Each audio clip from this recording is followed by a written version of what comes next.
తాకట్లో ఉన్న బంగారాన్ని విడిపించి ఆ రోజున మార్కెట్ ధర కట్టి మిగిలిన డబ్బును మీకు అందిస్తుంది కొమ్మూరి గోల్డ్.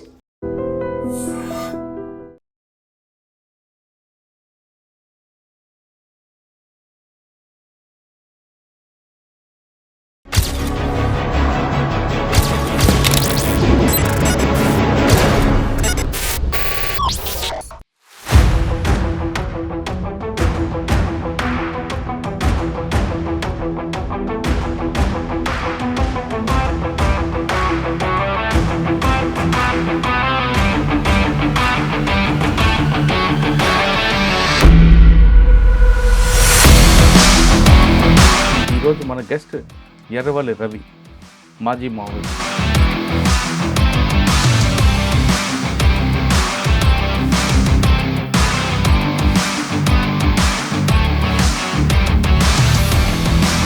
కొత్త ప్రపంచం ఎలా కనిపిస్తుంది, ఇప్పుడు ఆహారం అలవాట్లు కూడా మారుతుంటాయి. ఇవన్నీ అర్థం చేసుకోవడానికి మీ ఆరోగ్య సమస్యలకి దీనికి మ్యాచ్ అవుతుంది ఇక్కడ. ఇప్పుడైతే పర్వాలేదు అనుకున్నప్పుడు అక్కడ అంటే నిరంతరం మేము 9 ఏమి ఉంటాయి, అయినప్పటికీ కూడా ఎప్పటికప్పుడు మాకు ఉంటాయి. ఉదయం టీ ఉంటుంది, మధ్యాహ్నం భోజనం ఉంటుంది, మధ్యాహ్నం అది కూడా వలిస్తేనే లేదా రాత్రి భోజనం. ఒకవైపు పోలీసులు కాల్పులు వచ్చారనుకుని పరిగెట్టడాలు, ఇవన్నీ కూడా ఆ నిర్బంధం మధ్యన ఉండే రోజులు అవి. అది ఒక లక్ష్యంతో పని చేసినప్పుడు ఆ బాధలు అనేటువంటి గుర్తుకుండవు. సరైన టైంలో అన్నం దొరకకపోవడం అన్నట్టు వివిధ రకాల సౌకర్యాలు అనేవి లేకున్నప్పటికీ కూడా ఇప్పుడు తుపాకీతో అవసరం అనుకుంటున్నారా? సమస్య ఏందనుకున్నప్పుడు తుపాకీ ద్వారానే అనేది, కాబట్టి సాయుధ పోరాటం ద్వారా అనేది ఏంటంటే సమాజాన్ని మార్చాలి, అది గ్యారంటీ. 24 సంవత్సరాల క్రితం వెళ్ళినప్పుడు ఆరేవల్లి ఎలాగుంది, 24 సంవత్సరాల తర్వాత వచ్చిన తర్వాత ఆరేవల్లి అభివృద్ధి ఏముంది? ఇప్పుడైతే డెవలప్ కనబడుతుంది. ప్రభుత్వాలు మారే డెవలప్మెంట్ అయింది, కానీ ప్రజల్లో మార్పు వచ్చింది అనుకుంటుంది సార్. గ్రామాల్లో ఇప్పుడు చూస్తున్నట్టయితే పార్టీలుగా వర్గాలుగా విడగొట్టబడ్డారు. కానీ ఇప్పుడు పార్టీకి ప్రజలకి దూరం పెరగడానికి కారణం ఏంటి? ఇక్కడ దూరము అనేదానికి ఇప్పటికీ ప్రజలు కోరుకుంటున్నారు, దాని సమస్య ఏం లేదు.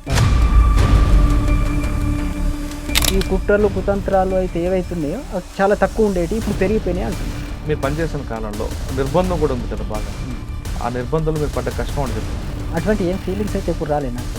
అయితే అన్నం దొరకని రోజులు కూడా ఉన్నాయి. అయితే ఆ కష్టాలు మామూలు అనేది ముందు నుంచే ప్రిపేర్ అయి ఉన్నాం కాబట్టి అవి అంత పెద్దగా ఉండవు. అన్నం దొరకని రోజు ఏం చేసేవారు అప్పుడు? దొరకనప్పుడు ఇప్పుడు ఏమైతే కొద్దిగా బియ్యం ఉన్నాయనుకో, దాన్ని జావలాగా అంబలాగా చేసుకుని తాగాం. ఈ దినచర్య ఎలాగుంటుంది? ఇప్పుడు దినచర్య అనుకున్నప్పుడు ఉదయం మనం చేసినామంటే టీటీకి అయిన తర్వాత వేపన్స్ క్లీన్ చేస్తాం. వేపన్స్ క్లీన్ చేసిన తర్వాత ఇప్పుడు తుపాకులు మీకంటే ఇక్కడ దాడులు దొరుకుతాయి, మరి బుల్లెట్లు దొరకవు కదా, ఎలా మరి? ఈ వీటితోటే ఇక అక్కడనే దాడిలో దొరికినాయి, ఉన్న వాటితోనే రక్షణ. అందుకోసం ఎట్లా పడితే అట్లా ఫైరింగ్ చేయరు అన్నట్టు. నీ దగ్గరకు వచ్చిందంటే నీ రక్షణ కోసం మాత్రమే ఫైరింగ్ చేయాలి. నువ్వు ప్రతి తూటకు నువ్వు లెక్క చెప్పాలి. పార్టీలో తోటాలే కాకుండా డబ్బులు కూడా లెక్క కరెక్ట్గా చెప్తారట కదా. కాబట్టి ఆ 9 మందికి ఒక సంవత్సర కాలంలో ఎంత ఖర్చు అవుతుంది అనుకున్నప్పుడు ఒక 2 లక్షలు ఖర్చు అవుతుంది అనుకో, ఆ 2 లక్షలు ఆ స్క్వాడ్కి ఇస్తారు. అంటే ఇక్కడ నిధులు ఎక్కడి నుంచి వస్తా మరి మీకు? నిధులు అంటే ప్రజల నుంచి కొన్ని రోడ్లు వేసేటప్పుడు వాళ్ళు అసలు స్వతంత్రంగా వచ్చి ఇచ్చిపోయినా కూడా ఉన్నాయి. తమ్ముడు, అమ్మ, నాన్న ఎవరు గుర్తురాలేదా? గుర్తొస్తారు, ఎందుకు గుర్తురా? మరి ఏం చేస్తారు, కలవాలి, మాట్లాడాలని కూడా ఇప్పుడు అనుకోలేదు. ఇబ్బంది అవుతుంది, వీళ్ళకి ఇబ్బంది అవుతుంది, నాకు కూడా ఇబ్బంది అవుతుంది. ఎందుకు? ఇప్పుడు నాకు రావడం ఒక సమస్య, నేను ఎక్కడున్నా తెలిసిపోతుంది. తర్వాత వచ్చిపోయిన వీళ్ళ మీద ఆల్రెడీ నిఘా ఉంటుంది.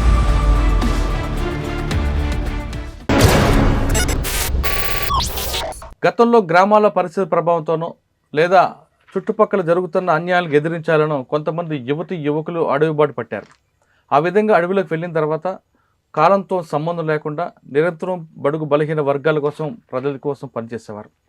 ఆ విధంగా కొన్ని సంవత్సరాల పాటు అడవికి పరిమితై తర్వాత వ్యక్తిగత కారణాలతోనో లేదా ఇటీవల జరుగుతున్న నిర్బంధానికి భయపడో లేదా వ్యక్తిగత కారణాలతోనో అనారోగ్య సమస్యలతోనో జనజీవన స్రవంతులకు వచ్చిన వారు పరిచయం చేసే కార్యక్రమంలో ఈరోజు మన గెస్ట్ ఎర్రవల్లి రవి, మాజీ మావోయిస్ట్. నిజామాబాద్ జిల్లా కామారెడ్డి దగ్గర ఆర్యవల్లికి చెందిన రవి దాదాపు 24 సంవత్సరాల కిందట అడవిలోకి వెళ్ళారు. 24 సంవత్సరాల నుంచి అడవిబాటు పట్టిన ఆయన తెలంగాణ తర్వాత ఒడిశా క్యాడర్ కూడా వెళ్ళారు. ఒడిశాలో నౌపడా దగ్గర కొంతకాలం పనిచేసి తిరిగి తెలంగాణలో భూపాలపల్లి, ఆసిఫ్ నగర్ ప్రాంతం నుండి వచ్చి ఇటీవల డీజీపీ గారి ముందు సరెండర్ అయ్యారు.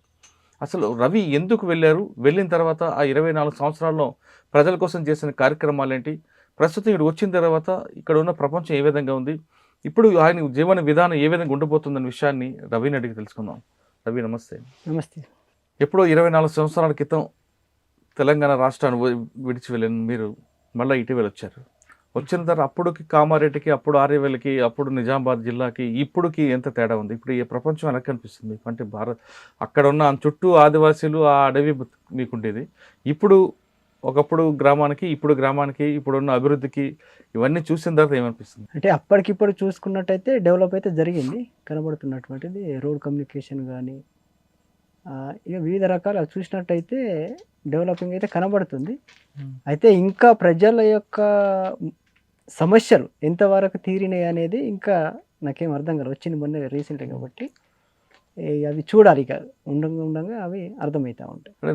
నిత్యం పోలీసులు చుట్టుపక్కల ఉంటారు అడవిలో ఉన్నప్పుడు, ఏ వైపు నుంచి ఎవరు వస్తారో తెలీదు. ఓకే, అది చుట్టూ ఉన్న ఆదివాసీలే మీకు ప్రపంచం, ఆ పచ్చని చెట్లు అదే మీకు అంత ఆనందంగా ఉండేది.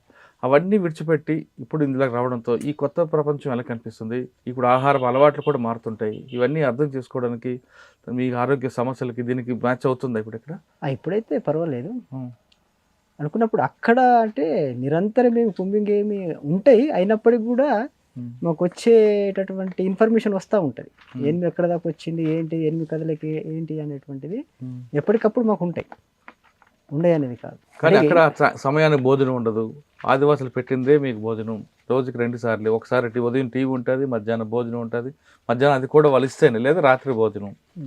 ఒకవైపు పోలీసులు కాల్పులు వచ్చాయనుకుని పరిగెట్టడాలు, ఇవన్నీ కూడా ఆ నిర్బంధం మధ్యన ఉండే రోజులు అవి ఉంటాయి. ఇప్పుడైతే ప్రశాంతంగా జీవితం అనిపిస్తున్నారా? భోజనాలు, తమ్ముడు టైంకి తమ్ముడు అన్నం పెట్టడం, అవన్నీ గతంలో బాల్యం అంత గుర్తుకొస్తుందా? అంటే దానికి దీనికి తేడా ఉంటుంది కదా. అది ఒక లక్ష్యంతో పని చేసినప్పుడు ఆ బాధలు అనేటువంటి గుర్తుకుండవు. ఇక ఎవరికైనా కూడా ఒక లక్ష్యానికి చేరుకోవాలనేటువంటి దాంతో పనిచేసినప్పుడు ఆ బాధలు సెకండరీ అయిపోతాయి అంతే. సరైన టైంలో అన్నం దొరకకపోవడం, అన్నట్టు వివిధ రకాల సౌకర్యాలు అనేటివి లేకున్నప్పటికీ కూడా అవంతా మామూలుగానే ఉంటాయి అన్నట్టు. అంటే అప్పుడులో మీరు వెళ్ళేటప్పటికి తుపాకీతోనే రాజ్యం సాధించాలనే భావంతో వెళ్ళినట్టున్నారు, దాంతోనే సాధ్యం అవుతుంది. కానీ ఇప్పుడు మీరు బయటకు వచ్చాక ఇవన్నీ చూసారు, అభివృద్ధి చూసారు, ప్రజలు మార్పు చూసారు, ప్రజలకు ఏం కావాలనుకున్నది కూడా చూస్తున్నారు. కాబట్టి ఇప్పుడు తుపాకీతో అవసరం అనుకుంటున్నారా? సమస్య ఏందనుకున్నప్పుడు తుపాకీ ద్వారానే అనేది, అంటే మీరు అనే తుపాకీ ద్వారానే అనేది మీరు ఏదైతే అంటున్నారో సాయుధ పోరాటం ద్వారా అనేది, సాయుధ పోరాటం ద్వారా. కాబట్టి సాయుధ పోరాటం ద్వారా అనేది ఏంటంటే సమాజాన్ని మార్చాలి, అది గ్యారంటీ. ఇప్పుడున్న ఈ సమాజముతోటి ఈ అసమానతలు తొలగిపోతాయి అనేది నాకు డౌట్. కాబట్టి ఇప్పుడు రాజ్యాంగం ఏదైతే ఉందో రాజ్యాంగాన్ని 100% నువ్వు అమలు చేసినట్టయితే ఏ పోరాటాలు ఉండవు. రాజ్యాంగం చాలా వరకు బెటర్గా ఉన్నది, అయితే అది అమలు కావాలి. సరే, మనం ఒకసారి వెనక్కి వెళ్దాం. రైట్. 24 సంవత్సరాల క్రితం వెళ్ళినప్పుడు ఆర్యవేలు ఎలాగుంది? 24 తర్వాత వచ్చిన తర్వాత ఆర్యవేలు అభివృద్ధి ఏముంది? ఇప్పుడైతే డెవలప్ కనబడుతుంది. అప్పుడు ఎలాగుండేది?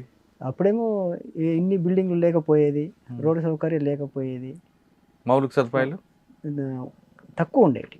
ఇప్పుడు చూస్తే అదంతా డెవలప్ అయింది, డెవలపింగ్ కనబడుతుంది. అప్పుడు హైదరాబాద్ కానీ కామారెడ్డి, నిజామాబాద్ ఎలాగుంటే ఇప్పుడు ఎలాగుంది?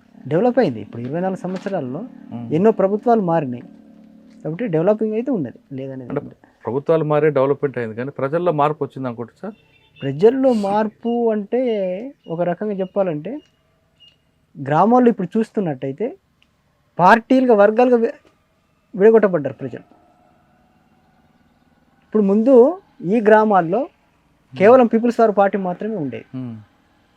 అప్పుడు మానవత్వం అనేది కనిపించేది స్పష్టంగా చెప్పాలంటే.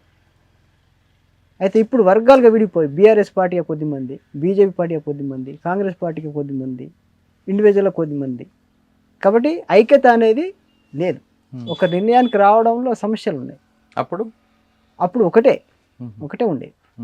అప్పుడు ప్రజల ఐక్యత ఉండేది అంటారు. అంటే ఇక ఇటు అటు పోయేటోళ్ళు కాదు కదా. కాబట్టి ఈ రాజకీయాలు అనేటువంటి తక్కువ ఉండేవి. Hmm. ఇప్పుడు చూస్తున్నట్టయితే 3 వర్గాలుగా కనబడతారు, 3 పార్టీలు కనబడతారు ప్రజలను చూసినట్టయితే. వీళ్ళకి వాళ్ళకు పడది, వాళ్ళకి వీళ్ళకు పడది. అది స్పష్టంగా కనబడుతున్నటువంటి ప్రతి ఊరు అని అది ఉండదు. ఏ ఊరికి వెళ్ళినా కూడా అవి కనబడుతుంటాయి మనకు. అప్పట్లో ఏదైనా సమస్య వస్తే పార్టీ కోసం చూసేవారు ప్రజలు, ఎస్. పార్టీ వచ్చే వరకు అన్నల కోసం ఆదరించేవారు. కానీ ఇప్పుడు పార్టీకి ప్రజలకి దూరం పెరగడానికి కారణం ఏంటి? ఇక్కడ దూరము అనే దానికి ఇప్పటికి ప్రజలు కోరుకుంటున్నారు, దాంట్లో సమస్య ఏం లేదు పార్టీని. అప్పుడే అరచకాలు తక్కువ ఉండేటి, అవినీతి తక్కువ ఉండేది. కాబట్టి దూరమైన బట్టి ప్రజలకు భయం అనేటువంటి లేదు.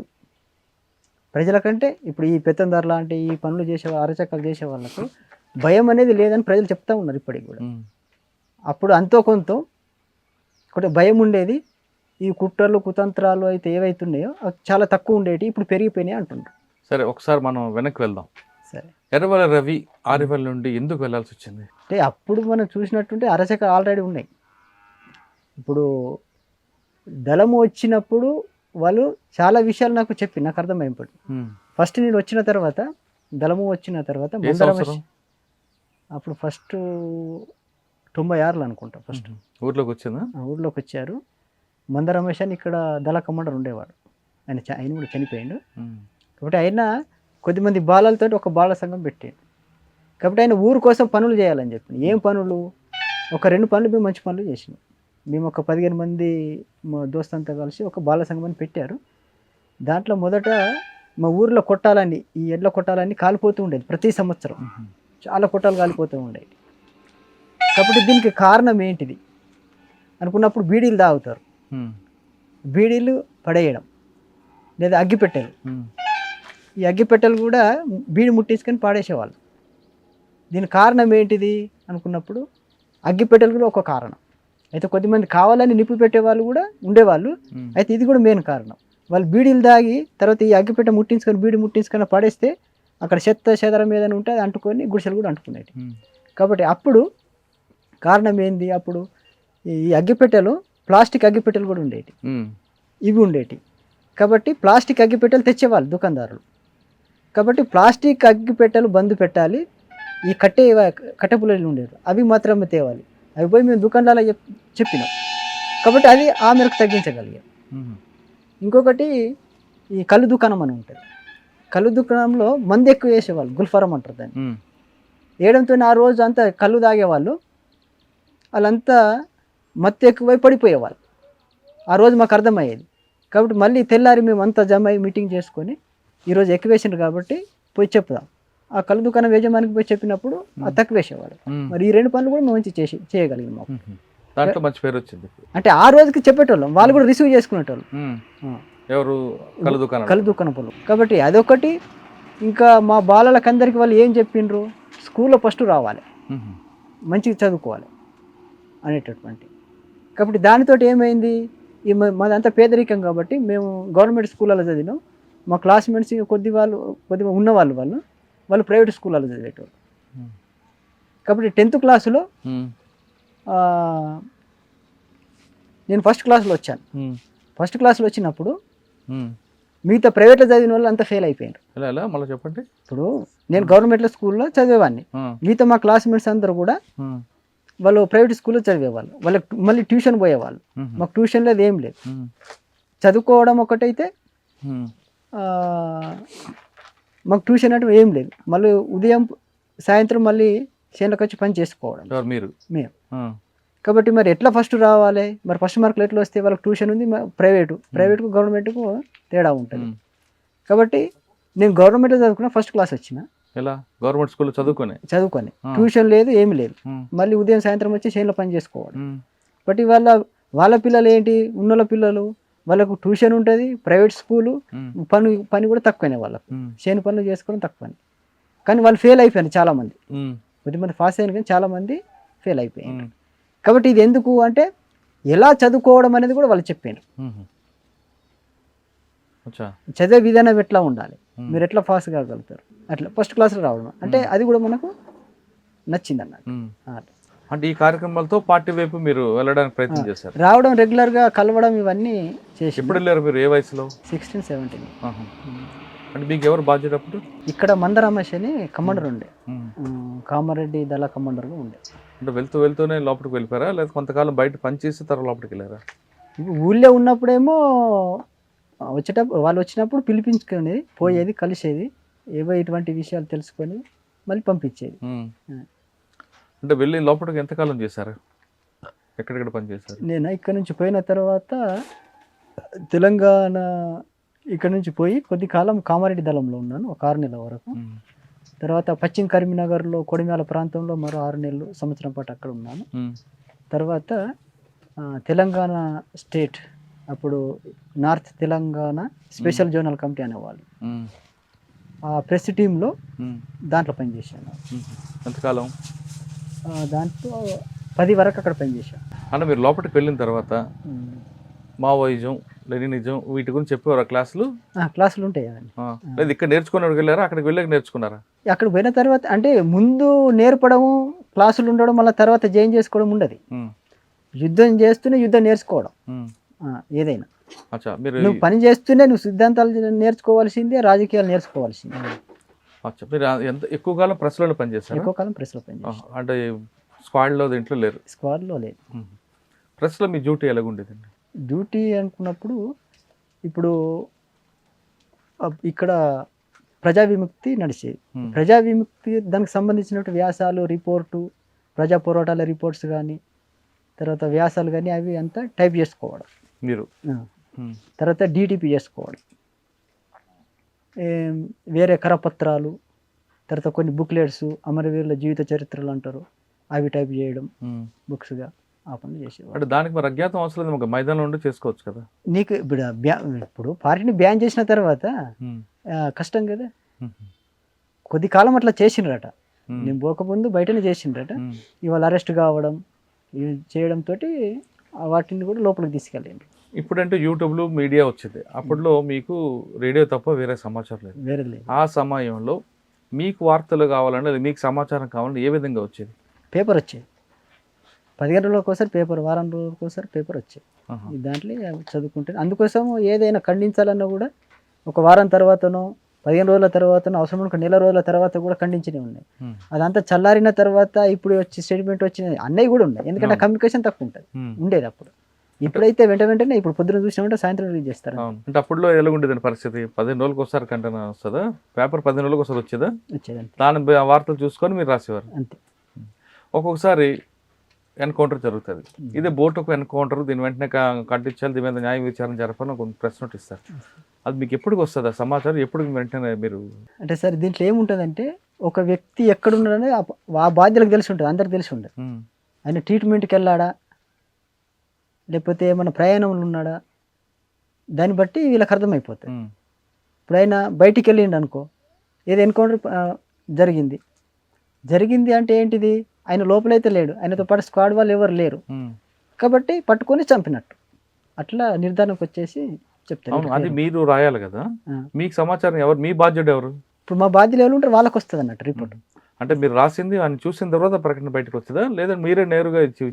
మేము ఇయ్యం, దానికి బాధ్యులు ఉంటారు వాళ్ళు.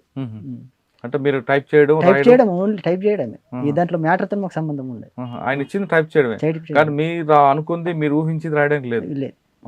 కానీ ఒక్కొక్కసారి ఏపీటీ ఉంటుంది, ఏపీటీ మిస్ అయి ఉంది అనుకోండి, వెంటనే పోలీసు కస్టడీలో వారిని విడుదల చేయాలంటూ ఒక అట్లా. అంటే ఏపీటీ మిస్ కావడం అనేది తక్కువ, అంటే వీళ్ళకు అర్థమైపోతుంది, వీళ్ళు మిస్ కాకుండా పోతారు, ఖచ్చితంగా పోతారు, ఆ ఏపీటీ ప్లేస్లోకి పోతారు.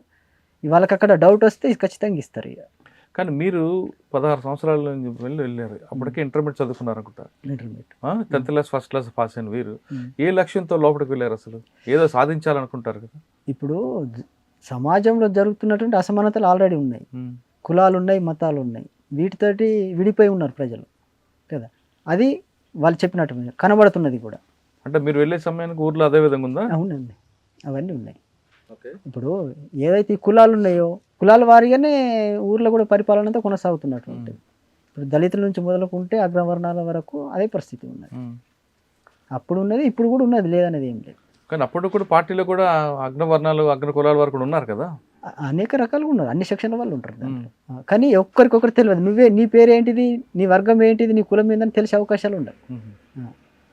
అందరు సమానంగానే ఉంటారు దాంట్లో, కాబట్టి తెలిసే అవకాశాలు ఉన్నాయి. పార్టీలో మీరు తెలంగాణ తర్వాత ఎక్కడెక్కడ పనిచేశారు? తెలంగాణ తర్వాత ఇప్పుడు నేను చెప్పిన కదా, కరీంనగర్లో జగిత్యాల ప్రాంతంలో అక్కడ కొడిమాల అనే స్క్వాడ్ ఉంటుంది, అక్కడ కొద్ది కాలం పనిచేసిన తర్వాత north Telangana special zonal press టీంలో ప్రజా విముక్తి దాంట్లో పనిచేసిన 2010 వరకు. ఈ 2010 నుంచి ఒడిశా స్టేట్లో కూడా ప్రెస్ టీం ఉన్నాయి, అక్కడ కూడా జనసంగ్రామ్ అనే పత్రిక నడిచేది అన్నట్టు. అంటే మీకు ఒడియా కూడా వచ్చా? ఒడియా కూడా వచ్చు, రాయడం అది రాయడం చదవడం వచ్చు. అంటే పార్టీలు నేర్చుకున్నారు? పార్టీలు అంటే తెలుగుతో పాటు ఏం భాషలు వచ్చు? తెలుగుతో పాటు ఒడియా వచ్చు, ఛత్తీస్గఢీ వచ్చు, తర్వాత హిందీ కూడా వచ్చు, గోండి, ఇవన్నీ పార్టీలు నేర్చుకున్నారు. ఇక అవసరం ఇక అది.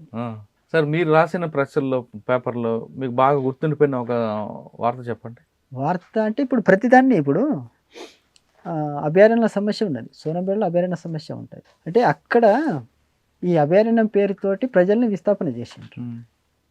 కాబట్టి ప్రజలు ఎంత అంటే వాళ్ళ స్వాగతం మామూలుగా లేదు.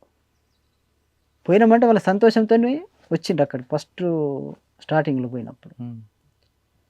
దేవుడే పంపించిండని చెప్పేసి వాళ్ళు ఇది మిడిల్లో భాగంగా రోల్ కాల్ చేస్తారు అన్నట్టు. వాళ్ళు అందరిని లైన్గా నిలబెట్టి రోల్ కాల్ చేస్తారు అన్నట్టు. ఆ రోల్ కాల్ చేసేటప్పుడు వాళ్ళు కొబ్బరికాయలు తెచ్చి కొట్టి మీద చల్లడం, మీ మీద ఆరాతులు పట్టడం. తర్వాత వాళ్ళే అక్కడ ఉండి ఈ ఫారెస్ట్ వాళ్ళంతా పారిపోయినరు, వాళ్ళకి భూములు వచ్చేసినాయి. తర్వాత వాళ్ళ గొర్రెలు బర్రెలు అన్నట్టు మేపడానికి మంచిగా స్వేచ్ఛ వచ్చేసింది కదా అనుకున్నప్పుడు, దీని ద్వారా అది ఫస్ట్ మనం రాసింది ఏంది, పోరాటం ద్వారానే ఏదైనా సాధ్యం, పోరాటం ద్వారానే ఏదైనా సాధ్యం.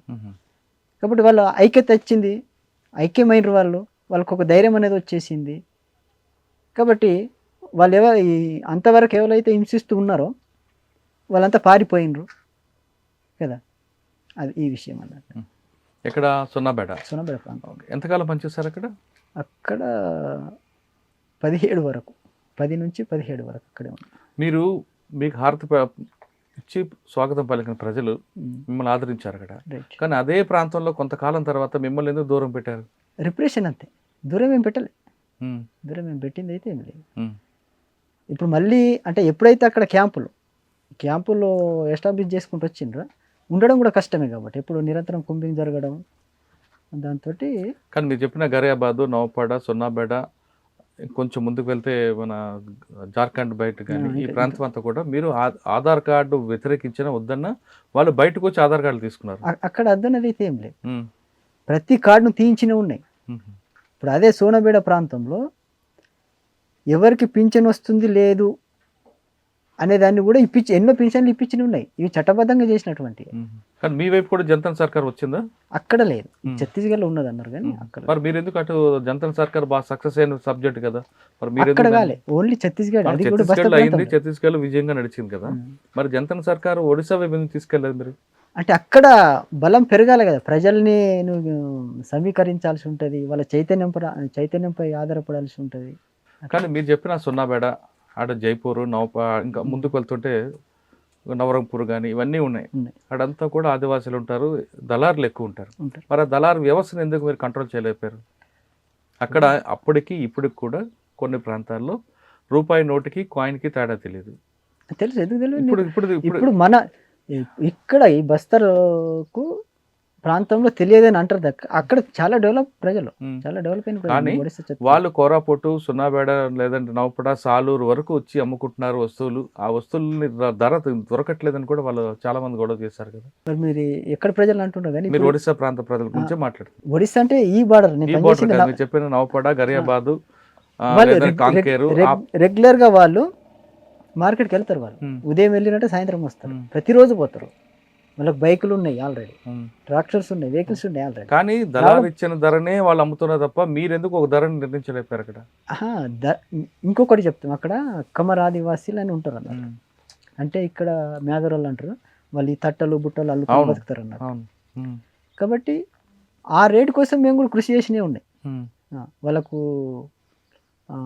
ఈ ఆదివాసీ దర్జా ఇవ్వలేరు అన్నట్టు. వాళ్ళు అడవిలోనే ఉంటారు, చాలా వెనుకబడిన ప్రజలు. ఛత్తీస్గఢ్లో ఆదివాసీ, ఒడిశాలో ఆదివాసీ కాదు. కాబట్టి ఒడిశాలో కూడా వెనకబడి ఉన్నారు కాబట్టి మమ్మల్ని కూడా ఆదివాసీ దర్జా హోదా ఇవ్వాలని చెప్పేసి వాళ్ళు కొద్దిమంది చదువుకున్న యువకులు పోయి మెమోరాండాలు అవి ఇచ్చినప్పుడు కూడా చేయలే వాళ్ళు. కాబట్టి ఆ యువకులంతా కూడా సమీకరించి మేము పోరాడతామనంటే మీరు పోరాడంటే చాలా పోరాడినరు, ఇవ్వలే. తర్వాత చాలామంది పోరాడి ఇక కొద్దిమందికి చదువుకున్నారు, చదువు కూడా వచ్చేసింది. అయితే ఇప్పటికైనా మన ఆదివాసీ హోదా ఇచ్చారా ఇవ్వరా తెలియదు. మీరు వాళ్ళు చెప్పింది మీ బాధ్యుడు చెప్పింది రాయడం ఏంటి, టైప్ చేయడం వల్ల లేదు మీకు స్వతహాగా కూడా వార్తలు రాయడం, మీకున్న అక్కడ కంటి ముందు కనపడుతున్న కథనాలు రాయడం చేసుకున్నారా? అట్లా కొన్ని వ్యాసాలు రాయడం అనేది అలా జరుగుతుంది. ఆ విధంగా రాసిన వ్యాసాలు మీకు బాగా గుర్తుండిపోయిన వ్యాసం అంటే? ఇప్పుడు సోనబేడ అభయారణ్యం ఉన్నది. ఇప్పుడు దాంట్లో చూసుకున్నట్టయితే అది ఎలా పరిష్కరించాలి వాళ్ళ సమస్యలు. ఇప్పుడు అన్నీ అక్కడ పరిష్కరించిన చాలా ఉన్నాయి. అభయారణ్యము అన్నప్పుడు ఆ అభయారణ్యంలో నువ్వు తునికాకి కోసే పర్మిషన్ ఉండదు, కరెంట్ ఎలక్ట్రిసిటీ పర్మిషన్ లేదు, రోడ్లు పర్మిషన్ లేదు. ఇవన్నిటిని కూడా మేము తీసుకొచ్చి ఉన్నాయి దాంట్లో. అక్కడ కొమ్మన బ్లాక్ అని చెప్పేసి ఎంఆర్ఓ ఉంటాడు, ఎంఆర్ఓ వచ్చిపోయాడు మా దగ్గరికి ఆల్రెడీ. మరి అక్కడ ఒక 50 గ్రామాలు ఉంటాయి గుట్ట పైన, మరి ఆ ఎలక్ట్రిసిటీ లేదు, అక్కడ రోడ్డు లేదు. ఇది అవసరం, ఇయ్యమంటారు వాళ్ళు ఫారెస్ట్ వాళ్ళు. మరి వీళ్ళ కరెంట్ లేకుండా చీకట్లు ఎట్లా బతుకుతారు అంటే జంతువులు పారిపోతాయి. ఇక్కడ ఉండాల్సిన జంతువులు తప్ప మనుషులు కాదు, మనుషులకు పర్మిషన్ లేదు. మరి ఎలా సమస్య పరిష్కరించారు? కాబట్టి ప్రజలకు అవసరం అది, ఇవ్వకపోతే ఎట్లా? మరి నువ్వు రాజ్యాంగంలో రాసింది ఉంది, మౌలిక వసతులు ఏవైతున్నాయో ప్రభుత్వం అడగకుండానే కల్పించాలి బాధ్యత. మరి కల్పించాలి, మీరే ఆలోచించండి అన్న తర్వాత ఏ రకంగా వస్తుంది అని చెప్పేసి మళ్ళీ పోయి కొద్ది రోజుల తర్వాత చేయొచ్చు అని చెప్పేసి వచ్చింది. తర్వాత కేబుల్ సిస్టమ్లు ఇచ్చిండ్రు అన్నట్టు కరెంట్. కరెంట్ ఇప్పుడు మీ ఎంఆర్ఓ గారు కూడా మీ దగ్గరకు వచ్చారంటే తర్వాత నెక్స్ట్ పోలీస్ వ్యవస్థ కూడా దగ్గరకు వచ్చి ఉంటుంది కదా మీకు. అంటే వీళ్ళు ఇప్పుడు దాంట్లో కూడా అందరూ అధికారులు కూడా మంచిగా ఆలోచించే అధికారులు కూడా ఉన్నారు. ఇప్పుడు మాకు కూడా అర్థమైతే రిపోర్ట్ వస్తూ ఉంటుంది ఎవరేంటిది ఏం కథ అనేది. అటువంటి వాళ్ళు కలవడానికి కూడా ప్రయత్నం చేస్తూ ఉంటారు. మా వంతు మేము చేస్తాం అనేదానికి. ఇప్పుడు మీకు వచ్చిన సమాచారం ప్రకారం ఒక వ్యక్తి ప్రభుత్వానికి అనుకూలంగా చేస్తున్నాడు, మరో వ్యక్తి ఒక అధికారి ప్రజలకు వ్యతిరేకంగా చేస్తున్నాడు, ఆ వ్యక్తిని దండించాలని ఇప్పుడు మీరు నిర్ణయం తీసుకుంటారా, లేదు మీ పైన ఉన్న బాధ్యత తీసుకుంటారా? అట్లా దండించడానికి అనుకూలమని కాదు, అక్కడ వాళ్ళ పనులు చేయమంటాం మనం అంతే. వాళ్ళకు ప్రజలకు అవసరం బట్టి మీరు చెయ్యాలి అని. ఓకే, కానీ మీరు కరపత్రాలు ఇస్తుంటారు కదా, నువ్వు పద్ధతి మార్చుకోకపోతే గ్రామ సభలో నేను దండిస్తాం శిక్షిస్తాం అని, అది కూడా మీరు రాస్తుంటారా? అంటే అక్కడ ఒక కమిటీ ఉంటుంది, వ్యక్తిగా ఎవరు తీసుకోరు నిర్ణయం. ఒక 3 తోటి 5 తోటి 7 తోటి లేదా 11 మందితోటి వాళ్ళ సంఖ్యను బట్టి ఒక కమిటీ ఉంటుంది. ఆ కమిటీలో ప్రజాస్వామ్యబద్ధంగా నిర్ణయం తీసుకోబడుతుంది అన్నట్టు. అంటే రాయడం వరకైనా శిక్షలు అమలు చేయడం కూడా మీ బాధ్యత ఉంటుందా? ఉండదు, రాయడం వరకు. మీరు పనిచేసిన కాలంలో నిర్బంధం కూడా ఉంది కదా బాగా, ఆ నిర్బంధంలో మీరు పడ్డ కష్టం అంటే చెప్పండి. నిర్బంధం ఎందుకు వచ్చావరా నాయన అని అటువంటి ఏం ఫీలింగ్స్ అయితే ఎప్పుడు రాలే నాకు. అయితే అన్నం దొరకని రోజులు కూడా ఉన్నాయి ఫైరింగ్ అయినప్పుడు. అయితే ఆ కష్టాలు మామూలు అనేది ముందు నుంచే ప్రిపేర్ అయి ఉన్నాం కాబట్టి అవి అంత పెద్దగా ఉండవు. అన్నం దొరకని రోజు ఏం చేసేవారు అప్పుడు? దొరకనప్పుడు ఇప్పుడు ఏమైతుంది, కొద్దిగా బియ్యం ఉన్నాయి అనుకో, దాన్ని జావాలాగా అంబలాగా చేసుకుని తాగడం. కొంతమంది చింతపండు బూడిద కలుపుకొని తినే రోజులు కూడా ఉండేవి కదా. అక్కడ అటువంటి ఏం చేసినా లేదు. కానీ ఇక వేరే వేరే ప్రాంతాల్లో వాళ్ళు ఇక ఆ పూట గడవడం కోసం లేదా బతకడం కోసం ఎన్నో రకాలు చేసినవి ఉన్నాయి. అసలు మీ దినచర్య ఎలాగుంటుందండి? ఇప్పుడు దినచర్య అనుకున్నప్పుడు ఉదయం మనం లేచినామంటే కాలకృత్యాలు తీసుకున్న తర్వాత బ్రష్ వేసుకుంటాం. ఇవి అంతా అంటే కాలకృత్యాలంటే మీరు ఒకే దగ్గర ఉంటారు కదా, తిరుగుతుంటారు కదా, అక్కడ మీకు చెరువు ఏదో ఉండాలి కదా. అంటే నీళ్లు తెచ్చుకొని పెట్టుకుంటారు డబ్బాలలో, తర్వాత ఎవరి వాళ్ళు నీళ్ళు తీసుకొని వెళ్ళిపోతారు. చెరువు అటు ఇట్లా ఊర్లలాగా ఉండదు కాబట్టి ఏమైనా డబ్బాలు ఉంటాయి, లేకపోతే ఈ పాలిథిన్ కవర్లు ఉంటాయి, వాటిలో తీసుకుపోతారు. ఉదయం కాలకృత్యాలు అయిపోయిన తర్వాత రోల్ కాల్ చేస్తారు. ఎంతమంది ఉన్నారు, ఈరోజు ప్రోగ్రామ్ ఏంటిది, ఏమేమి చేయాలని అది చెప్పిన తర్వాత ఎక్సర్సైజ్ చేస్తారు. ఎక్సర్సైజ్ చేసిన తర్వాత మళ్ళీ టీటీపీని ఉంటుంది. టీటీపీని అయిన తర్వాత వెపన్స్ క్లీన్ చేసుకుంటారు. వెపన్స్ ఉన్నవాళ్ళు క్లీన్ చేసిన తర్వాత సమిష్టి అధ్యయనం అనేది ఒక క్లాస్ లాగా జరుగుతుంది, ఒక 2 గంటలు. దాని తర్వాత పెట్రోలింగ్ చేసుకుంటారు, ప్రొటెక్ట్ పెట్రోలింగ్ అంటారు. ఉన్న మన మకం చుట్టూ పెట్రోలింగ్ చేసుకుంటారు. మళ్ళీ లంచ్ చేస్తారు. లంచ్ చేసిన తర్వాత విశ్రాంతి ఉంటుంది. 12 నుంచి 2 వరకు విశ్రాంతి. తర్వాత వ్యక్తిగత అధ్యయనం అంటారు అన్నమాట, వ్యక్తిగతంగా చదువుకోవడం అనేది ఉంటుంది. మళ్ళీ 2 గంటలకు ప్రాథమిక విద్య ఉంటుంది. మ్మ్. స్కూల్ రాని వాళ్ళకు 2 గంటలు స్కూల్ నడుస్తుంది అన్నట్టు. మ్మ్. 2 నుండి 4 వరకు ఉంటుంది. 4 తర్వాత మళ్ళీ కాలకృత్యాలకు ఎవరైనా అటు ఇటు పోయే వాళ్ళు ఉంటే పోయి వస్తారు. మ్మ్. మళ్ళీ మరొక గంట మళ్ళీ వెపన్ డ్రిల్ జరుగుతుంది అన్నట్టు. మ్మ్. అయిన తర్వాత మళ్ళీ వచ్చి టీ తాగుతారు. మ్మ్. టీ తాగిన తర్వాత మళ్ళీ క్విజ్ పోటీ అని చెప్పేసి మ్మ్. క్విజ్ పోటీ మ్మ్. అది మళ్ళీ జరుగుతుంది అన్నమాట. మ్మ్. అట్లా అది 10 గంటల దాకా ఉంటుంది. మ్మ్. 10 గంటలకు క్యాంప్ క్లోజ్ అయిపోతుంది. అంటే రోజు ఒకరికే సెంటరీ వేస్తుంటారు, మారుస్తుంటారు సెంటరీ? సెంట్రీ ప్రతి ఒక్కరు సెంట్రీ చేస్తారు. 2 గంటల డ్యూటీ అచ్చా. ప్రతి రాత్రి అయినా పగలైనా? రాత్రి 1.5 గంట ఉంటుంది, పొద్దున దాకా అయితేనేమో 2 గంటలు ఉంటుంది. కానీ అంత నిర్బంధం మధ్య ట్రైనింగ్, ఆయుధ ట్రైనింగ్ అనేది ఎలాగవుతుంది? సాధ్యమేనది? ఎప్పటికి ఉండదు కదా. మ్మ్. ఇప్పుడు ఇక్కడ పోలీసు వాళ్ళకి ఇచ్చినట్టు అట్లా ఉండదు అన్నట్టు. మ్మ్. అట్లా 6 నెలలకు ఒకసారి ట్రైనింగ్ అయితే పెడతారు. ఇప్పుడు తుపాకులు మీకంటే ఇక్కడ దాడులు దొరుకుతాయి, మ్మ్. మరి బుల్లెట్లు దొరకవు కదా, ఎలా మరి? ఈ వీటితోటే ఇక అక్కడనే దాడిలో దొరికినాయి ఉన్న వాటితోనే రక్షణ.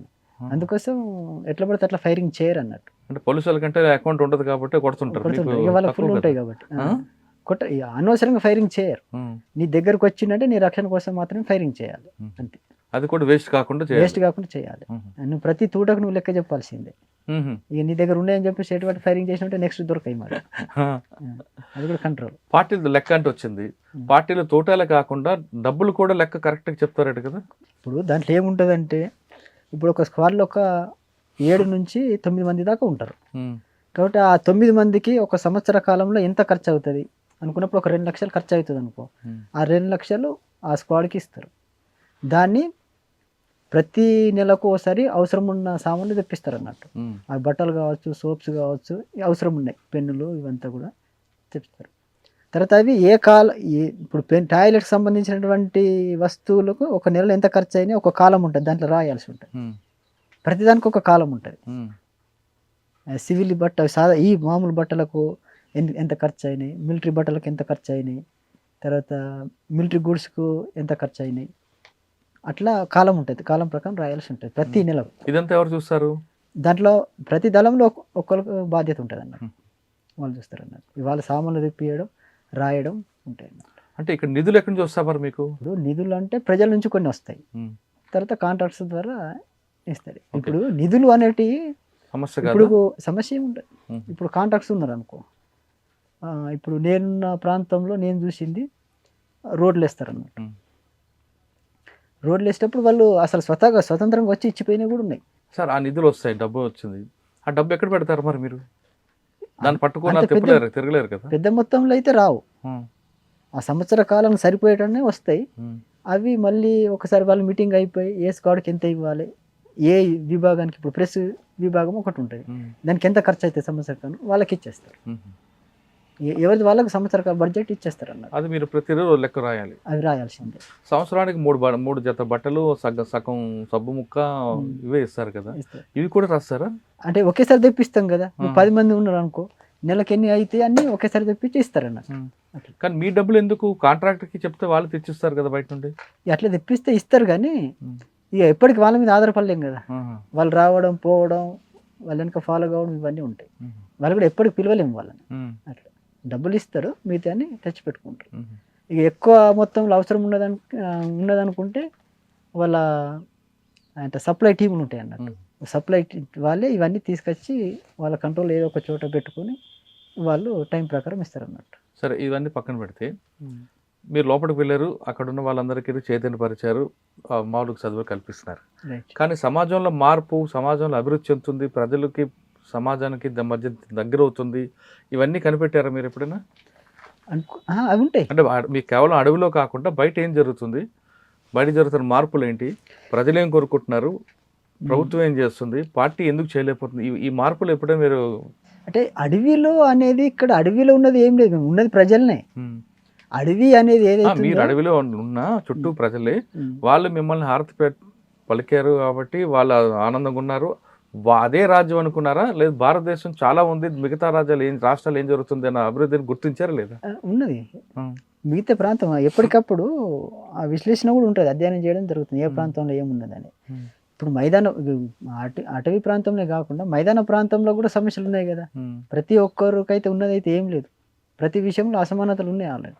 కులమత భేదాలు ఉన్నాయి, ఆర్థిక సమస్యలు ఉన్నాయి, సామాజిక సమస్యలు ఉన్నాయి. కానీ ఒక ప్రాంతం ఇంకో ప్రాంతం తేడా ఉంటుంది, తేడా ఉంటుంది. ఇప్పుడు మైదానంలో జీవించే ప్రజల జీవన విధానం, అటవీ ప్రాంతంలో జీవించే ప్రజల జీవన విధానంలో తేడాలు ఉంటాయి, ఖచ్చితంగా తేడాలు ఉంటాయి. కానీ మీరు తెలంగాణ నుంచి వెళ్ళారు. తెలంగాణ ఒకప్పుడు తలుపు తడితే వచ్చేవన్నారు, ఒక ఇంటికి తలుపు తట్టగానే ఒక స్వచ్ఛంగా తుపా పట్టుకు వచ్చేవాడు, నేను వెళ్తాను అడవులోకని. ఇప్పుడు ఆ సమస్య నుంచి రావట్లేదు, ప్రజలు మనకు దూరం అవుతున్నారు. తెలంగాణ రాష్ట్రం కాదు, మిగతా రాష్ట్రాలు కూడా దూరం అవుతున్న విషయాన్ని కనిపెట్టారు ఎప్పుడైనా? దూరం అవుతున్నారు అనే దానికన్నా సమస్య కదా, సమస్య ప్రతిపాదికన వాళ్ళు వస్తారు.